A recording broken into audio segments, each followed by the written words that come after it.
Hello बच्चों, राम राम, नमस्कार। कैसे हो भाई सब लोग? आज हम लोग आ चुके हैं भाई हमारे नए चैप्टर के ऊपर। इक्विलिब्रियम हम लोग स्टार्ट करने वाले हैं। इसी लेक्चर के अंदर हम लोग केमिकल इक्विलिब्रियम और फिजिकल इक्विलिब्रियम ये दोनों पढ़ेंगे। साथ में आयोनिक इक्विलिब्रियम जो है वो भी हम लोग इसी चैप्टर के अंदर पढ़ने वाले हैं। अलग से किसी चैप्टर के अंदर हम लोग डिस्कस नहीं करने वाले। तो इस इक्विलिब्रियम के पहले लेक्चर में हम लोग इंट्रोडक्शन पढ़ने वाले हैं। इक्विलिब्रियम आखिर होता क्या है, इसकी क्या क्या प्रॉपर्टीज होती हैं, ये सब पढ़ेंगे। साथ में इक्विलिब्रियम कितने तरह का होता है, फिजिकल, केमिकल, आयोनिक, ये सब कितने तरह का होता है ये हम लोग समझेंगे। इक्विलिब्रियम में इक्विलिब्रियम कांस्टेंट क्या होता है ये समझेंगे। बेसिकली ये जो बेसिक सा पार्ट है ये सारा हम लोग समझने वाले हैं। और उसके बाद आज के लेक्चर से जितने भी नीट के, जेई के प्रीवियस ईयर क्वेश्चंस हैं जो कि पूछे जा चुके हैं, उन सभी का भी डिस्कशन हम लोग करेंगे। सबसे पहले मैं आपको कॉन्सेप्ट समझाऊंगा, उसके बाद आप लोग खुद ही इन सारे क्वेश्चंस को सोल्व जो है कर दोगे। अब अगर कोई स्टूडेंट पहली बार ये इक्विलिब्रियम का चैप्टर पढ़ रहा है तो उसके लिए भी ये लेक्चर सफिशिएंट रहेंगे, क्योंकि यहाँ पर मैंने बिल्कुल बेसिक से बताना स्टार्ट किया है। हर एक कॉन्सेप्ट बिल्कुल जीरो लेवल से हमने समझा है और उसके बाद हम लोग उसको जेई और नीट के लेवल तक भी लेके गए हैं। तो इक्विलिब्रियम का ये जो चैप्टर है ये बहुत इंपॉर्टेंट होने वाला है। और स्पेशली अगर हम लोग बात करें पहले लेक्चर की भाई, तो उसके अंदर हम लोग इंट्रोडक्टरी पार्ट पढ़ेंगे, जिसको हम लोग अभी बताते हैं इस लेक्चर में आखिर आएगा क्या क्या। देखो भाई, पहला लेक्चर है लेक्चर वन, इसलिए इसके अंदर हम लोग सिंपल सिंपल सी चीजें समझेंगे जो कि केमिकल इक्विलिब्रियम के चैप्टर में हमें जानना जरूरी है। सबसे पहले जैसे कि इक्विलिब्रियम होता क्या है, उसके बाद किस तरह की रिएक्शंस के अंदर इक्विलिब्रियम एग्जिस्ट करता है। थर्मोडायनेमिक्स में हमने दो तरह की केमिकल प्रोसेसेस पढ़ी थी, रिवर्सिबल और इरिवर्सिबल। दोनों का क्या मतलब है, किसके अंदर इक्विलिब्रियम एग्जिस्ट जो है करेगा। उसके बाद हम लोग चलेंगे भाई आगे, हम लोग टाइप्स पढ़ेंगे इक्विलिब्रियम के। इक्विलिब्रियम हमारे पास यहाँ पर तीन तरह का होता है, फिजिकल होता है, केमिकल होता है और आयोनिक भी होता है। इनके बारे में स्टडी करेंगे। उसके बाद लास्ट में हम लोग स्टडी करेंगे केमिकल इक्विलिब्रियम कांस्टेंट, ये आखिर क्या होता है। ठीक है भाई, ये हमारा कुछ एक इंडेक्स है आज के लेक्चर का। ये सारी बातें हम लोग कवर करने वाले हैं, सीखने वाले हैं। सबसे पहले स्टार्ट करेंगे हम लोग दो तरह की प्रोसेस को समझने से। ये हमने थर्मोडायनेमिक्स वाले चैप्टर में पढ़ा था भाई कि रिएक्शंस ना दो तरह की होती हैं, प्रोसेसेस जो होती हैं वो दो तरह की होती हैं, रिवर्सिबल एंड इरिवर्सिबल। थर्मोडायनेमिक्स में इनका कुछ और मतलब था, यहाँ पर स्लाइटली डिफरेंट मतलब है। थर्मोडायनेमिक्स में हमने रिवर्सिबल प्रोसेस उनको बोला था जहां पर सिस्टम और सराउंडिंग दोनों हमेशा इक्विलिब्रियम के अंदर रहे, चाहे वो हीट का इक्विलिब्रियम हो, प्रेशर का इक्विलिब्रियम हो, सिस्टम और सराउंडिंग के बीच में हमेशा इक्विलिब्रियम रहे। उन प्रोसेसेस को बोला जाता था रिवर्सिबल प्रोसेस। यहाँ पर भी रिवर्सिबल प्रोसेस का कुछ कुछ सिमिलर सा ही मतलब है। देखो भाई, डेफिनेशन हम लोग पढ़ते हैं रिवर्सिबल प्रोसेस की। रिवर्सिबल प्रोसेस क्या होता है? A process in which products can react with each other to form back the reactants। एक ऐसी प्रोसेस जिसके अंदर रिएक्टेंट से प्रोडक्ट तो बन ही रहे हैं, प्रोडक्ट के जो मॉलिक्यूल्स हैं वो फिर से आपस में रिएक्शन करें और रिएक्टेंट्स दे दें। फॉर एग्जांपल यहां पर देखो भाई, N2 और H2 मिलके बना रहा है अमोनिया। नाइट्रोजन और हाइड्रोजन गैस के मिलने से अमोनिया बनता है। इस प्रोसेस को हम लोग डिटेल में भी स्टडी करते हैं।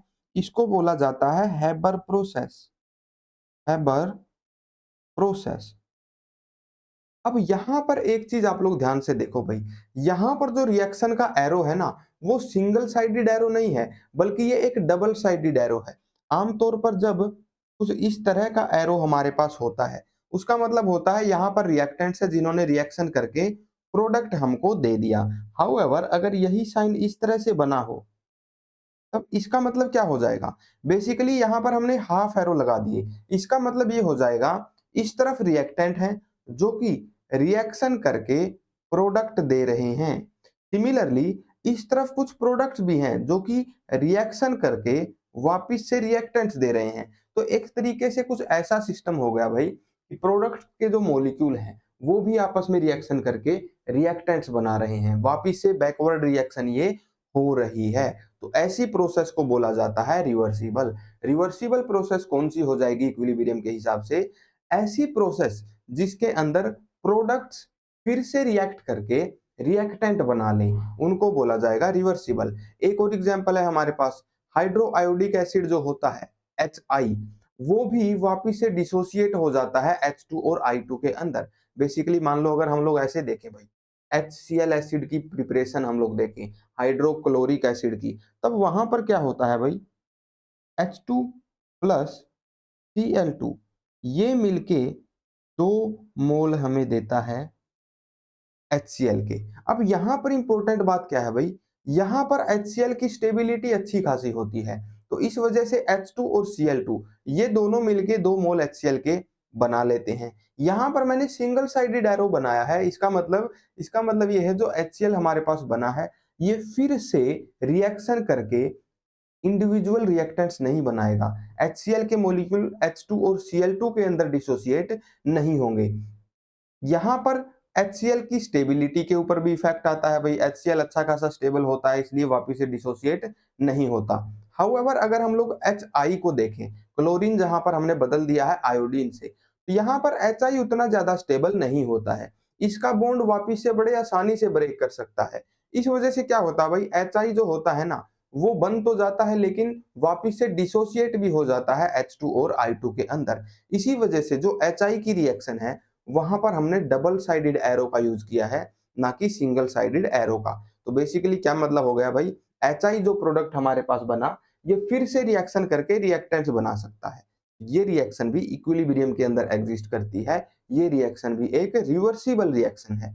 नेक्स्ट देखते हैं भाई, सल्फर डाइऑक्साइड का हाफ मोल ऑक्सीजन के साथ में रिएक्शन करना और सल्फर ट्राइऑक्साइड बना लेना, ये भी एक रिवर्सिबल प्रोसेस है। यहाँ पर भी SO3 वापिस से डिसोसिएट हो सकता है SO2 के अंदर और ऑक्सीजन गैस के अंदर, तो ये भी एक रिवर्सिबल प्रोसेस हो गई। रिवर्सिबल प्रोसेस हम लोग समझ गए भाई, रिवर्सिबल प्रोसेस एक ऐसा प्रोसेस है जिसके अंदर रिएक्टेंट से प्रोडक्ट भी बने और प्रोडक्ट से वापस रिएक्टेंट भी बनने लगे। इस वजह से क्या हो, वो रिएक्शन इक्विलिब्रियम के अंदर एग्जिस्ट करे, उसे बोला जाता है रिवर्सिबल प्रोसेस।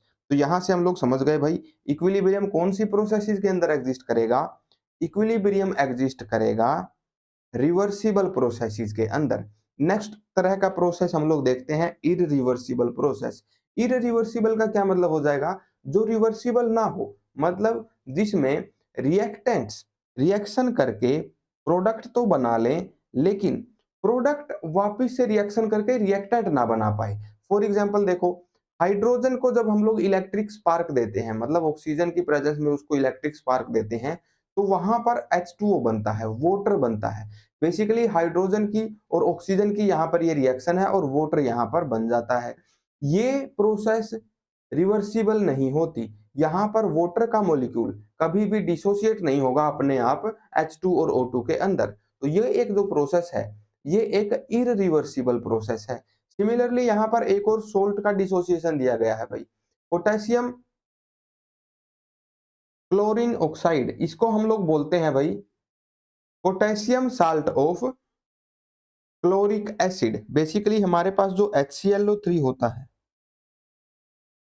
इसको बोला जाता है परक्लोरिक एसिड। तो यहाँ पर पोटेशियम का सॉल्ट हमने बना दिया है, H को हटा के ClO3 लगा दिया है, तो इसको हम लोग बोलेंगे potassium salt of chloric acid, perchloric acid.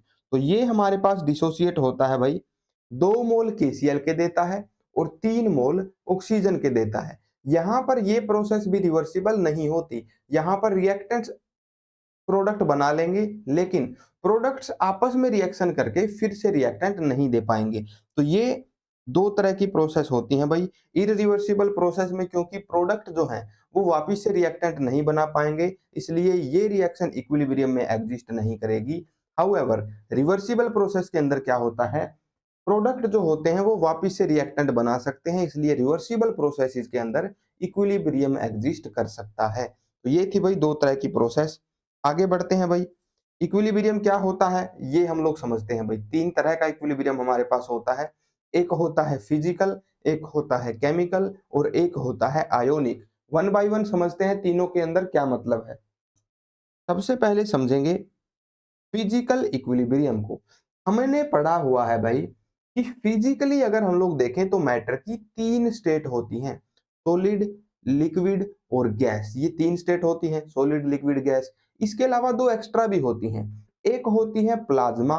Plasma basically ionised state of matter होती है, जहां पर हम लोग एटम्स को आयोनाइज कर देते हैं, उस स्टेट को बोला जाता है प्लाज्मा। इसके अलावा एक और होती है भाई बोज-आइंस्टीन कंडेंसेट। कंडेंसेट बेसिकली जब मैटर को हम लोग कंडेंस करते हैं, वापिस से उसको लिक्विड फॉर्म में लेके आते हैं, वेपर्स से उसको लिक्विड फॉर्म में लेके आते हैं, तो उसकी स्टेट को बोला जाता है भाई कंडेंसेट। बोज आइंस्टीन कंडेंसेट एक अलग तरह की स्टेट है। तो बेसिकली हमारे पास अगर टोटल हम लोग देखें तो 5 स्टेट ऑफ मैटर होती हैं। सॉलिड, लिक्विड, गैस, ये बेसिक है, ये हम लोग पढ़ते आए हैं। इसके अलावा 2 एक्स्ट्रा होती हैं, प्लाज्मा और बोज आइंस्टीन कंडेंसेट। तो यहां पर देखो भाई, फिजिकल इक्विलिब्रियम के अंदर हम लोग क्या पढ़ेंगे? फिजिकल इक्विलिब्रियम के अंदर पता है क्या होगा? मैटर की 2 स्टेट आपस में क्या करेंगी भाई? इक्विलिब्रियम में एग्जिस्ट करेंगी। For example water liquid form में और वाटर गैसियस फॉर्म में, ये एक सिस्टम हमने बना दिया। इसके अंदर बेसिकली क्या होगा? मान लो हमारे पास है भाई एक कंटेनर, ठीक है, कुछ इस तरह से। नीचे यहां पर प्रेजेंट है लिक्विड वाटर, ठीक है भाई, ये हमारे पास लिक्विड वाटर हो गया। और ऊपर हमारे पास क्या एग्जिस्ट करेगा? वाटर के वेपर्स, राइट। तो यहां पर बेसिकली क्या हो रहा है? वाटर हमारे पास रखा है नॉर्मल टेम्परेचर पे, और नॉर्मल टेम्परेचर के ऊपर भी वाटर के कुछ मॉलिक्यूल वेपोराइज होते रहते हैं। यहां पर एक इवेपोरेशन होता रहता है। तो बेसिकली यहां पर किस तरीके से इक्विलिब्रियम एग्जिस्ट करता है? देखो, यहां पर वाटर के जो मॉलिक्यूल्स हैं वो क्या करेंगे भाई? लिक्विड वाटर से गैस के अंदर कन्वर्ट होंगे, मतलब वो इवेपोरेट होंगे। और जब ये वाटर के जो मॉलिक्यूल्स हैं ये जा करके इन वॉल्स से स्ट्राइक करेंगे, तो वापस से उनकी ड्रॉपलेट्स बनेंगी और वो वापस से फिसल के नीचे भी आ जाएंगे। इस तरीके से हमारे पास ये प्रोसेस एग्जिस्ट करेगी। बेसिकली यहां से अगर हम लोग देखें तो लिक्विड वाटर का इवेपोरेशन हो रहा है, और वो किस में कन्वर्ट हो रहा है भाई? गैस के अंदर कन्वर्ट हो रहा है। लिक्विड वाटर कन्वर्ट हो रहा है गैस के अंदर। वहीं पर दूसरी तरफ अगर हम लोग देखें तो गैसियस वाटर का मतलब कि वाटर वेपर्स का कंडेंसेशन भी हो रहा है, वो वापस से कन्वर्ट हो रहे हैं लिक्विड स्टेट के अंदर। तो बेसिकली यहाँ पर 2 प्रोसेस चल रहे हैं। लिक्विड वाटर जो है वो गैसियस वाटर के अंदर कन्वर्ट हो रहा है, साथ ही जो गैसियस वाटर है वो फिर से लिक्विड वाटर के अंदर भी कन्वर्ट हो रहा है। तो बेसिकली यहां पर एक बात ध्यान से समझो भाई, एक रिएक्शन के अंदर ना स्पीड होती है, एक रेट होता है। एक स्पीड है जिसके अंदर जिस स्पीड से लिक्विड का गैस बन रहा है, और एक अलग स्पीड है जिससे गैस का लिक्विड बन रहा है। जिस पोजीशन पर, जिस कंडीशन के ऊपर कुछ ऐसा हो जाए, जिस टाइम पर कुछ ऐसा हो जाए कि जिस स्पीड से लिक्विड गैस के अंदर कन्वर्ट हो रहा है, उसी स्पीड से गैस लिक्विड के अंदर भी कन्वर्ट होने लग जाए, वहां पर एक इक्विलिब्रियम एग्जिस्ट करेगा। मतलब रेट ऑफ फॉरवर्ड रिएक्शन मतलब जिस स्पीड से लिक्विड गैस बन रहा है, लेफ्ट से राइट ये फॉरवर्ड रिएक्शन होती है, this is called forward reaction. और राइट से लेफ्ट प्रोडक्ट से रिएक्टेंट जहां पर बन रहे हैं, इसको बोला जाता है बैकवर्ड रिएक्शन या फिर रिवर्स रिएक्शन। तो एफ मतलब फॉरवर्ड रिएक्शन, बी मतलब बैकवर्ड रिएक्शन। तो देखो, फॉरवर्ड रिएक्शन कौन सी है? फॉरवर्ड रिएक्शन हम उसे बोल रहे हैं जहां पर liquid form of water convert हो रही है गैसियस फॉर्म में। और बैकवर्ड रिएक्शन हम लोग किसे बोल रहे हैं? जिस रिएक्शन में gaseous form of water convert हो रही है लिक्विड फॉर्म के अंदर। जब रेट ऑफ फॉरवर्ड रिएक्शन बराबर हो जाए रेट ऑफ बैकवर्ड रिएक्शन के, वहां पर हमारे पास इक्विलिब्रियम एग्जिस्ट करेगा। जहां स्पीड ऑफ फॉरवर्ड रिएक्शन बराबर हो जाए स्पीड ऑफ बैकवर्ड रिएक्शन से, वहां पर हमारा इक्विलिब्रियम एग्जिस्ट करेगा। तो बेसिकली फिजिकल इक्विलिब्रियम कहाँ एग्जिस्ट करेगा भाई? जहां पर मैटर की 2 स्टेट आपस में इक्विलिब्रियम में हो, लिक्विड और गैस स्टेट का इक्विलिब्रियम मैंने यहां पर आपको बताया है। नेक्स्ट तरह का इक्विलिब्रियम पढ़ते हैं भाई, केमिकल इक्विलिब्रियम। केमिकल इक्विलिब्रियम के अंदर क्या होगा? देखो, केमिकल इक्विलिब्रियम में क्या होता है? डिफरेंट केमिकल स्पीशीज जो होती हैं, डिफरेंट तरह के केमिकल मॉलिक्यूल्स जो होते हैं, वो आपस में इक्विलिब्रियम के अंदर होते हैं। फॉर एग्जांपल यहां पर देखो भाई, फोस्फोरस पेंटाक्लोराइड जब गैसियस फॉर्म में होता है, तब वो एग्जिस्ट करता है एक इक्विलिब्रियम के अंदर। कैसे भाई? PCl5 यहां पर आप लोग देखोगे, फॉरवर्ड रिएक्शन में क्या हो रहा है? फॉरवर्ड रिएक्शन में PCl5 का डिसोसिएशन हो रहा है, ब्रेक डाउन हो रहा है PCl5 का। किन स्पीसीज के अंदर? PCl3 के अंदर और Cl2 के अंदर। ये हो गई हमारी फॉरवर्ड रिएक्शन। वहीं अगर बैकवर्ड रिएक्शन में देखें तो बैकवर्ड रिएक्शन में क्या हो रहा है भाई? PCl3 और Cl2 ये दोनों केमिकल स्पीसीज मिलके कंबाइन हो रहे हैं और जाके वापिस बना रहे हैं PCl5। ये है हमारी बैकवर्ड रिएक्शन। फॉरवर्ड रिएक्शन में PCl5 का डिसोसिएशन हो रहा है और बैकवर्ड रिएक्शन में PCl5 का फॉर्मेशन हो रहा है। तो जब इनके बीच में इक्विलिब्रियम एग्जिस्ट करेगा तब वहां पर क्या होगा? फॉरवर्ड रिएक्शन का जो रेट है, PCl5 के डिसोसिएशन का जो रेट है, जो स्पीड है, उसी स्पीड से PCl5 बनने भी लग जाएगा, उसी स्पीड से PCl5 की फॉर्मेशन भी होने लग जाएगी। तो जब केमिकल इक्विलिब्रियम यहाँ पर एग्जिस्ट करेगा रिएक्टेंट्स और प्रोडक्ट्स के बीच में, तो उस कंडीशन पे क्या होगा? Rate of deformation of reactants या फिर rate of disappearance of reactants will become equal to rate of appearance of products. Basically जिस रेट के साथ में रिएक्टेंट प्रोडक्ट बना रहे होंगे, उसी रेट के साथ में, उसी स्पीड के साथ में प्रोडक्ट जो है वापिस से रिएक्टेंट्स भी बना रहे होंगे। Rate of formation of product will become equal to rate of formation of reactants. तो बेसिकली ये हो जाएगा भाई इक्विलिब्रियम कंडीशन। केमिकल इक्विलिब्रियम में इक्विलिब्रियम कंडीशन पर क्या होगा? फॉरवर्ड रिएक्शन का रेट बराबर हो जाएगा बैकवर्ड रिएक्शन के रेट से। यही होता है केमिकल इक्विलिब्रियम। इसी तरीके का एक और इक्विलिब्रियम होता है भाई, जिसको हम लोग बोलते हैं क्या? Ionic equilibrium. This is our third and final type of equilibrium. Ionic equilibrium के अंदर क्या होगा ये समझो भाई। आयोनिक इक्विलिब्रियम ऐसे मॉलिक्यूल्स के बीच में एग्जिस्ट करता है जिन्हें हम लोग इलेक्ट्रोलाइट बोलते हैं। इलेक्ट्रोलाइट बेसिकली क्या होता है? एक ऐसा कंपाउंड, एक ऐसे मॉलिक्यूल्स का सिस्टम जिनको अगर हम लोग वाटर के अंदर डाल दें तो वो मॉलिक्यूल से क्या बना ले भाई? आयंस बना ले। फॉर एग्जांपल एसिटिक एसिड जो होता है वो कौन से आयन बनाता है? एसीटेट आयन, मतलब कि CH3COO नेगेटिव, इसको बोला जाता है एसीटेट आयन। और इसी के साथ वो कौन सा आयन बनाएगा? H+ आयन बनाएगा, जिसे हम लोग प्रोटॉन भी बोलते हैं। तो बेसिकली ये दो आयंस ये एसिटिक एसिड बना लेता है। जैसे ही इसको वाटर के अंदर डिसोल्व करते हैं तो ये एसीटेट आयन बना लेता है और H+ आयन बना लेता है। अब यहाँ पर देखो भाई, एक इंपॉर्टेंट बात मैं आपको बताता हूँ। इसी तरीके से हमारे पास HCl भी होता है, वो भी एक एसिड है, एसिटिक एसिड की तरह ही। जैसे ही इसको हम लोग वाटर में ऐड करते हैं तो ये H+ आयन देता है और क्लोराइड आयन देता है। ये भी एक्वस आयन बना रहा है, लेकिन यहां पर मैंने इक्विलिब्रियम का साइन नहीं लगाया। तो ये बात समझना बहुत जरूरी है भाई। देखो, कुछ कंपाउंड ऐसे होते हैं जो कि कंप्लीटली डिसोसिएट हो जाते हैं आयंस के अंदर। HCl के अंदर H और Cl मिलके वापिस से HCl नहीं बनाते। ऐसे इलेक्ट्रोलाइट जो कि कंप्लीटली डिसोसिएट हो जाएं, ऐसे इलेक्ट्रोलाइट जो कि कंप्लीटली डिसोसिएट हो जाएं, उनके जो आयन बने हैं वो वापिस से चिपक के मॉलिक्यूल ना बना लें, उन इलेक्ट्रोलाइट्स को बोला जाता है स्ट्रॉन्ग इलेक्ट्रोलाइट्स।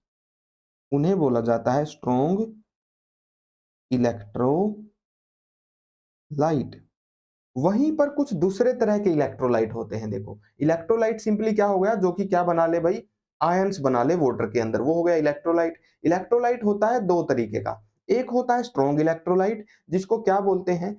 जैसे कि HCl है, कंप्लीटली डिसोसिएट अगर ये हो जाए आयंस के अंदर, इसके आयंस वापिस से मिलके मॉलिक्यूल ना बना पाए, उस इलेक्ट्रोलाइट को बोलते हैं स्ट्रॉन्ग इलेक्ट्रोलाइट। हाउएवर कुछ इलेक्ट्रोलाइट ऐसे भी होते हैं भाई, एसिटिक एसिड के जैसे। ये इलेक्ट्रोलाइट क्या करते हैं? ये डिसोसिएट तो हो जाते हैं, लेकिन इसके आयंस वापिस से अटैच भी हो जाते हैं, वापिस से मॉलिक्यूल्स भी बना लेते हैं। तो यहां पर एसिटिक एसिड कैसा इलेक्ट्रोलाइट है भाई? वीक इलेक्ट्रोलाइट है। ये यहाँ पर वीक इलेक्ट्रोलाइट कहलाएगा। अब आप लोग यहाँ पर ध्यान से सोचो भाई, आयोनिक इक्विलिब्रियम जो होगा वो कौन से इलेक्ट्रोलाइट के अंदर एग्जिस्ट करेगा? स्ट्रॉन्ग के अंदर एग्जिस्ट करेगा या फिर वीक के अंदर एग्जिस्ट करेगा?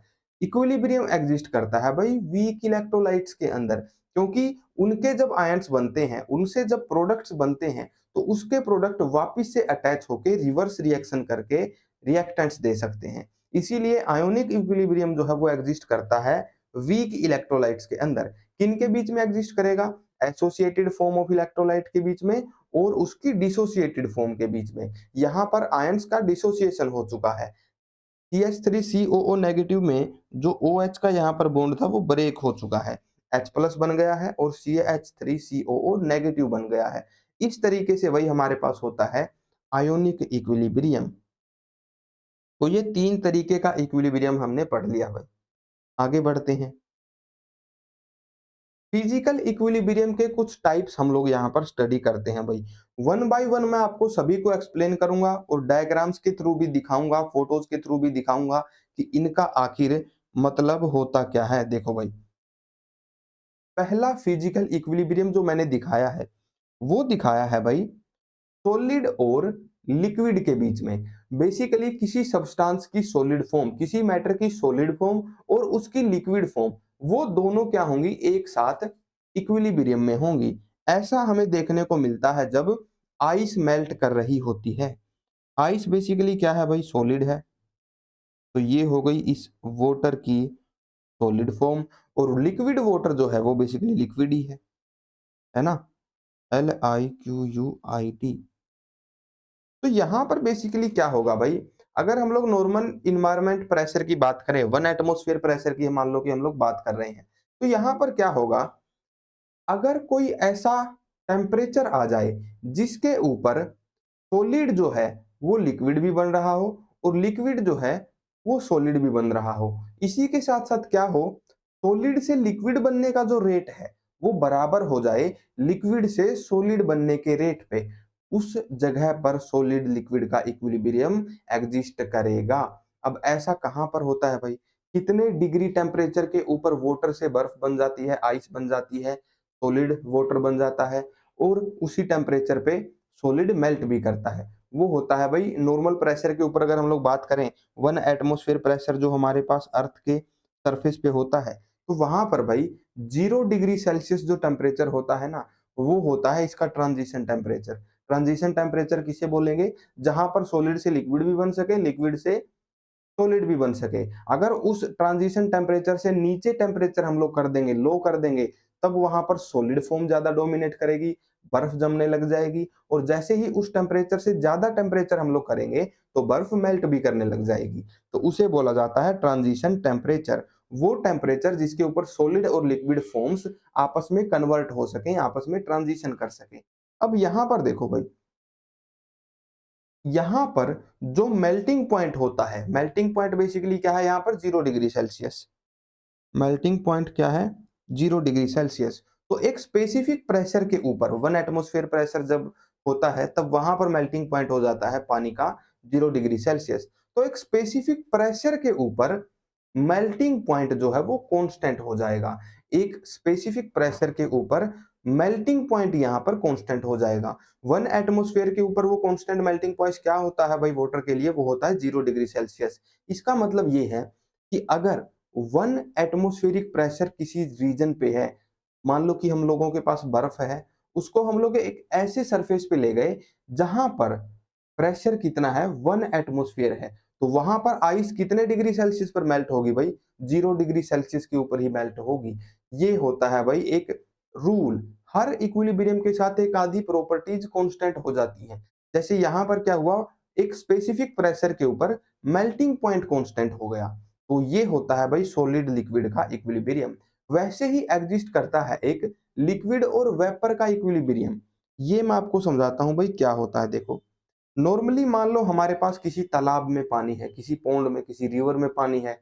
जब टेम्परेचर थोड़ा सा हाई होता है, जब सनलाइट अच्छी खासी होती है, वहां पर हमें देखने को मिलता है कि वाटर का ना इवेपोरेशन होना स्टार्ट हो गया है। लिक्विड वाटर गैसियस वाटर के अंदर कन्वर्ट होना शुरू हो गया है।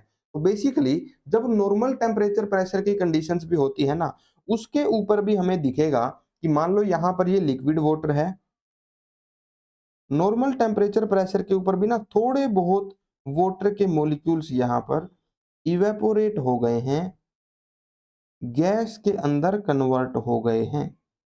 कुछ इस तरीके से जो लिक्विड वाटर है वो वेपोराइज होना शुरू हो जाता है गैसियस वाटर के अंदर। सिमिलरली सेम टाइम पे जैसे ही ये वाटर के मॉलिक्यूल्स इस क्लोज्ड कंटेनर की वॉल्स के साथ में टकराएंगे, वो वापस से कंडेंस भी हो जाएंगे। तो यहाँ पर भी बेसिकली एक इक्विलिब्रियम एग्जिस्ट करेगा भाई। किस किस फॉर्म के बीच में वो इक्विलिब्रियम होगा? वाटर की लिक्विड फॉर्म में और वाटर की गैसियस फॉर्म के अंदर वो इक्विलिब्रियम एग्जिस्ट करेगा। गैस को हम लोग वेपर भी बोल सकते हैं, क्योंकि यहाँ पर लिक्विड का वेपोराइजेशन हो रहा है। तो इस वजह से क्या होगा, इस इक्विलिब्रियम को हम लोग क्या बोल सकते हैं भाई? लिक्विड वेपर इक्विलिब्रियम भी बोल सकते हैं। लिक्विड वेपर इक्विलिब्रियम भी बोल सकते हैं। अब यहाँ पर देखो भाई, किसी स्पेसिफिक टेम्परेचर के ऊपर इस प्रेशर की कुछ ना कुछ वैल्यू होगी, क्योंकि देखो नॉर्मल टेम्परेचर के ऊपर लिक्विड के मॉलिक्यूल्स हैं जो कि वेपोराइज हो रहे हैं। अगर वेपोराइज होंगे तो ये गैस के अंदर कन्वर्ट होंगे, अगर गैस के अंदर कन्वर्ट होंगे तो फिर ये इस कंटेनर की वॉल्स से टकराएंगे, जिसकी वजह से क्या होगा भाई, ये जो वेपर्स हैं ये इस सरफेस के ऊपर, इस बाउंड्री के ऊपर कुछ ना कुछ प्रेशर एक्सर्ट करेंगे। उसी प्रेशर को हम लोग बोलते हैं वेपर प्रेशर। तो यहां पर हम लोग एक इंपॉर्टेंट टर्म सीख गए भाई, vapour pressure. Vapour pressure basically क्या होता है? नॉर्मल रूम टेम्परेचर की कंडीशंस के ऊपर क्या होता है भाई, लिक्विड वाटर के कुछ मॉलिक्यूल्स इवेपोरेट हो जाते हैं गैसियस वाटर के अंदर, और जब वो वेपर्स बना लेंगे तो उस कंटेनर की वॉल्स के ऊपर वो वेपर्स कुछ प्रेशर अप्लाई करेंगे। जैसे ही वो वॉल्स के साथ में स्ट्राइक करेंगे, टकराएंगे, तो वहां पर एक प्रेशर क्रिएट होगा। इस प्रेशर को बोला जाता है वेपर प्रेशर। तो यहां पर बेसिकली जब लिक्विड और गैस के बीच में ये इक्विलिब्रियम एग्जिस्ट करता है, तब क्या होता है भाई, एक स्पेसिफिक टेम्परेचर के ऊपर वेपर प्रेशर कांस्टेंट हो जाता है। अगर नॉर्मली टेम्परेचर हम लोग माने 25 डिग्री सेल्सियस, तो 25 डिग्री सेल्सियस के ऊपर एक स्पेसिफिक वैल्यू होगी इस वेपर प्रेशर की, जो कि ये गैस के पार्टिकल्स जो कि ये गैस के पार्टिकल्स अप्लाई करेंगे वॉल्स के ऊपर, उसको बोला जाएगा वेपर प्रेशर। तो यहां पर दो चीजें हैं भाई, सॉलिड लिक्विड के इक्विलिब्रियम में एक स्पेसिफिक प्रेशर के ऊपर मेल्टिंग पॉइंट कांस्टेंट हो जाता है, और लिक्विड गैस के इक्विलिब्रियम के अंदर एक स्पेसिफिक टेम्परेचर के ऊपर वेपर प्रेशर कांस्टेंट हो जाता है। तो ये है भाई हमारे पास दो तरह के फिजिकल इक्विलिब्रियम।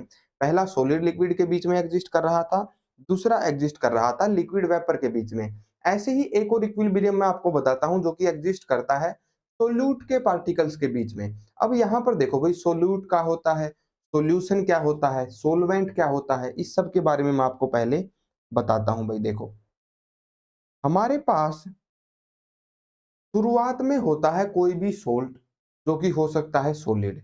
यहाँ पर ये जो आपको दिख रहा है इसको बोला जाता है भाई सोल्यूट। और यहाँ पर ये जो सोल्यूट है ये है सॉलिड फॉर्म के अंदर। येलो पेन से देखते हैं लिख के, शायद और ज्यादा क्लियरली दिखाई दे।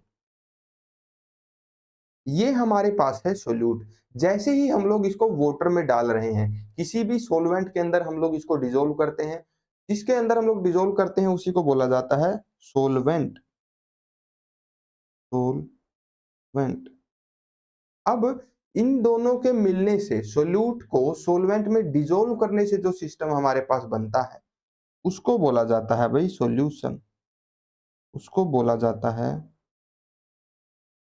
सॉल्यूशन। तो सोल्यूट को डिसॉल्व करते हैं सोलवेंट के अंदर, जिससे बन जाता है सॉल्यूशन। ये कुछ बेसिक टर्म थी जो आपको पता होनी चाहिए। अब मान लो हम लोग वाटर सोलवेंट के अंदर ग्लूकोज को डिसॉल्व कर रहे हैं एज सोल्यूट, तब क्या होगा भाई, काफी सारा सोल्यूट यहाँ पर डिसॉल्व हो जाएगा, काफी सारी ग्लूकोज यहाँ पर डिसॉल्व हो जाएगी। एक टाइम ऐसा भी आएगा जब और ज्यादा ग्लूकोज हम लोग वहां पर डिसॉल्व नहीं कर पाएंगे। तो यहाँ पर बेसिकली ये कुछ ऐसा सिस्टम फिलहाल बन गया है जिसके अंदर ग्लूकोज जो है वो डिसॉल्व भी है। बेसिकली यहाँ पर इस सॉल्यूशन के अंदर जितनी भी ग्लूकोज है वो डिसॉल्व फॉर्म में है, और जितनी ग्लूकोज डिसॉल्व नहीं हो पाई वो आकर के नीचे सेटल भी हो गई है। इसको हम लोग दिखा देते हैं भाई थोड़ा सा रेड कलर से। तो यहाँ पर जो सोल्यूट है वो सोल्यूट है जो कि डिसॉल्व नहीं हो पाया, और यहाँ पर वो सोल्यूट है जो कि डिसॉल्व हो चुका है। तो बेसिकली यहाँ वाले सोल्यूट को हम लोग बोलते हैं भाई सोल्यूट एक्वस। एक्वस का मतलब होता है पानी। तो ये वाला सोल्यूट जो है वो वाटर के अंदर डिसॉल्व हो चुका है। हाउएवर यहाँ पर नीचे जो सोल्यूट था, जो कि नीचे जाके सेटल हो गया था, उसे हम लोग बोलेंगे सोल्यूट सोलिड। सोलिड मैं इसलिए बोल रहा हूं क्योंकि यहां पर ये सोलिड फॉर्म में ही डिपॉजिट हो चुका है, ये डिजोल्व नहीं है। अगर ये डिजोल्व हो जाता तो ये एक्वस बन जाता। अब यहां पर आप लोग मान लो कि ऊपर से और ज्यादा सोल्यूट ऐड करना हमने बंद कर दिया भाई। मान लो इस इमेज में ये चम्मच है ही नहीं जिसके अंदर से ये ग्लूकोज नीचे गिर रहा है। इतने सिस्टम को आप लोग कंसीडर करो जिसके अंदर क्या है, सोल्यूट हमारे पास एक्वस फॉर्म में प्रेजेंट है, डिजोल्व फॉर्म में प्रेजेंट है, और सोल्यूट हमारे पास सॉलिड फॉर्म में प्रेजेंट है, अनडिजोल्व्ड फॉर्म में प्रेजेंट है।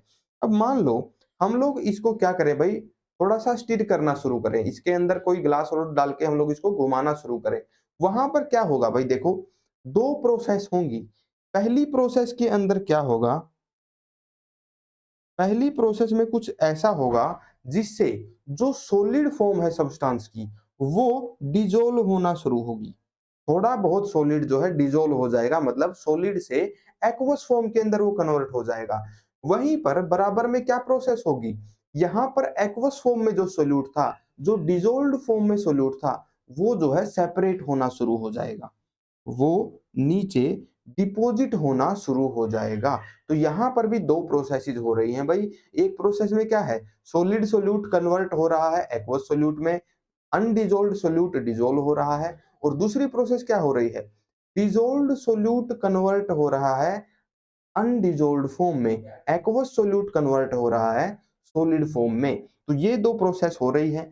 जिस पोजीशन के ऊपर ये दोनों रेट्स बराबर हो जाएं, मतलब डिजोल्विंग का रेट बराबर हो जाए सेपरेशन के रेट से, सेटलमेंट के रेट से, उस वहां पर यहाँ पर एक इक्विलिब्रियम एग्जिस्ट करने लग जाएगा। तो ये होता है हमारे पास कौन सा equilibrium, solute solid to solute solution equilibrium.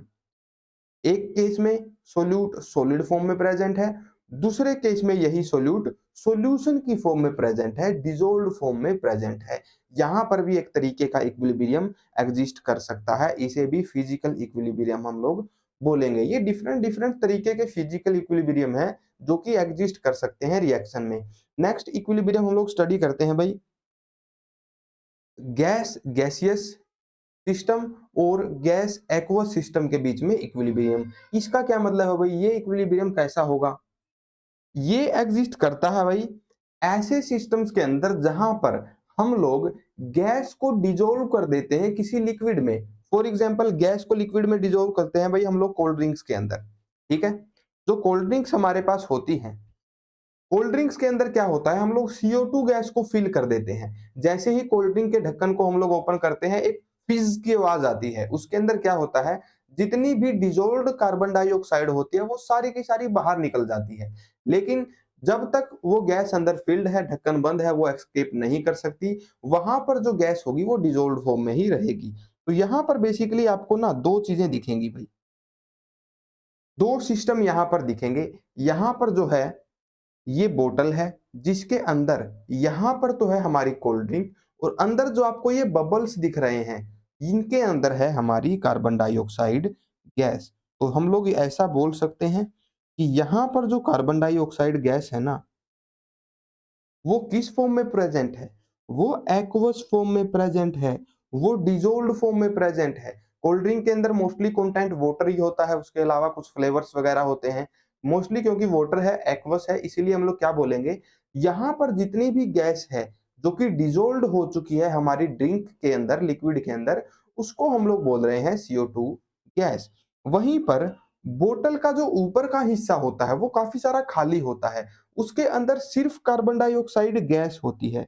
और क्योंकि ये वाली गैस लिक्विड के अंदर डिजोल्व्ड नहीं है, इसलिए इसको हम लोग सिंपल सा क्या बोल देंगे, CO2 गैस। तो ये दो तरीके की सिस्टम्स हमारे पास बन गए, इन्हीं के बीच में एग्जिस्ट कर रहा है हमारा इक्विलिब्रियम। देखो, gas in dissolved form aqueous form, और gas in simple gaseous form, ऐसे ही दो चीजों के बीच में हमारा इक्विलिब्रियम एग्जिस्ट करेगा। अब यहाँ पर प्रोसेस कौन सी हो रही है, देखो यहाँ पर कुछ गैस डिजोल्व है जो कि बाहर निकल सकती है, डिजोल्व से अनडिजोल्व फॉर्म के अंदर जा सकती है। वहीं पर ये जो गैसियस फॉर्म है जो कि अनडिजोल्व फॉर्म है, ये नीचे आके डिजोल्व हो सकती है। ये दो प्रोसेस हमारे पास हो सकती हैं।